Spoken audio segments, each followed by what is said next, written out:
Guys, absolute Batman is peak, so let's talk about it. First things first, Alfred is back and he's in Gotham. He's working for this unnamed group who wants him to gather intel on this gang called the Party Animals. The Party Animals are just going around Gotham killing innocent people. They also talk about another individual that's been surveilling the Party Animals too, and tell Alfred if he gets too close that he can engage. Next up, we get a glimpse at Bruce for the first time. He's taking out his frustration on a punching bag, and we see a piece of his childhood as this goes on. He's having a conversation with his father, and at the end, something happens. And this memory enrages him as he destroys the punching bag. Now, the person who owns this punching bag's name is Waylon, who we know as the Killer Croc. And this can be further solidified because this man is literally walking around with reptiles. But it seems like him and Bruce are friends. He's also friends with other people we see as villains in DC. We got the Penguin right here. We got Eddie, who is the Riddler. We have Harvey, who is Two-Face. And then obviously Selina is Catwoman. And down here, it seems like they have a childhood photo together. In this conversation with Waylon, he wants to know why Bruce hasn't been around. And here shortly, we'll find out why. Now we get a glimpse at the Party Animals leader, who's having a conversation with two of the crime bosses from Gotham. And they tell him that he needs to get out of Gotham or he's dead. But then he starts showing them masks. And two of the masks are one of the brother and the cousin of these crime bosses. And he wants to add their faces next as he kills them. We then hop over to Jim Gordon, who is mayor of Gotham, and is currently getting grilled by the people of Gotham because they believe that he is not doing enough to stop the Party Animals' attacks.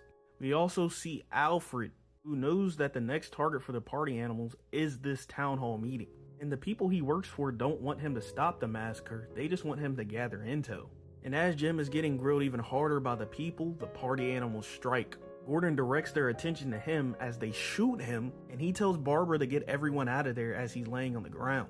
But that's when they're all simultaneously ripped out of the room, and Batman tells Barbara, whatever you do, do not open this door.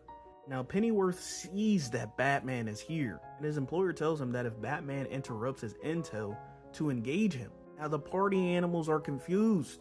They see Bruce chilling up on the roof and start shooting at him.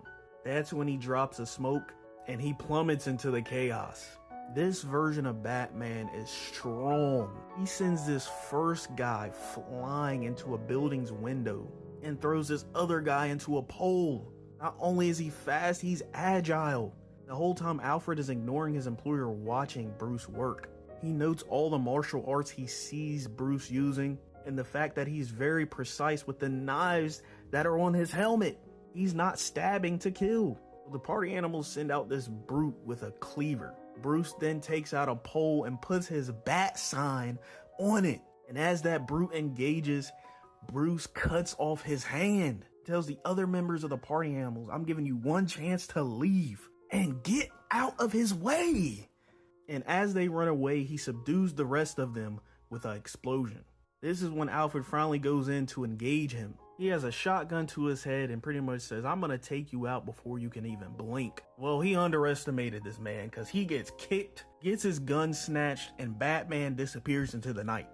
So after this loss, Alfred goes over the intel he has on Bruce. His mom is a social worker and his dad is a teacher, and he had a genius level intellect as a kid.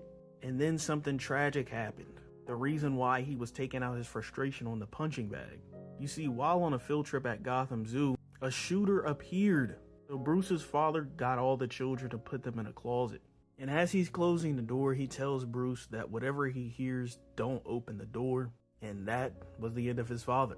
After this, Bruce got in a bit of trouble, but he got his life back on track by getting a football scholarship to one of the best universities in the state and faking an injury so that he could continue his education. He studied mechanics, chemistry, criminal psychology, military theory, socio-cultural history. He then went back to Gotham and got into the trades, not only so that he could know Gotham City in and out, but that he could rebuild what he destroyed on his crusade as Batman, i.e. the steps that he blew up stopping the Party Animals. And Alfred is truly impressed by what Bruce has built, but he also knows he has a weakness, and that is his mother. Now he knows that he can shoot him right in front of his mom, but Alfred is also trying to reconnect with his daughter, and Bruce is just a kid. But that won't stop him from pulling up on him alone. Alfred pulls up on him and Bruce turns around with the very same gun he tried to kill him with. He looks at him and says, "Man, you're no killer, kid." Batman shoots him. Now, while Alfred is laying on the ground, he deduces that Batman modified his gun to be non-lethal as he throws it back at him.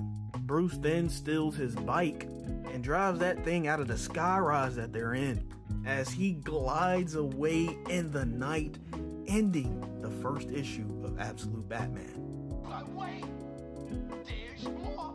Before coming to Gotham, Alfred was pursuing another person. He trained with a man named Henry Deckard, killed him. He trained with the League of Assassins and killed them all. As the pilots are on the way to pick this guy up, one of them tells him, "Don't joke around this guy.